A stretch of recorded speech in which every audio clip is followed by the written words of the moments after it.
risk feels different pag wala ka ng sweldo. Ano pa bang bago doon? Siyempre, alam natin yung pag nagre-risk tayo nang wala ng sweldo, hindi mo na alam kung saan kukunin yung puhunan na panggastos mo sa araw-araw. Kaya nga kung nagre-resign tayo sa corporate at naghahanap ng iba, kailangan may buffer. Ngayon, anong risk ba ang willing kang ibigay? Yung takot mo doon?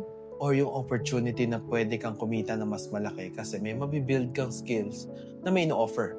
Right now, we are in a global market. Yes, ang pinaka-biggest opportunity mo is go global. Humanap ka sa global markets.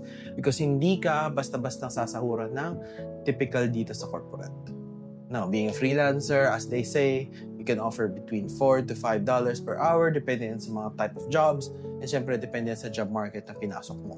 Now, on average, kung kumikita ka ng $1,000 per month, you're roughly in a good spot than the most, lalo na kung work from home ka. Ngayon, saan ka maghahanap?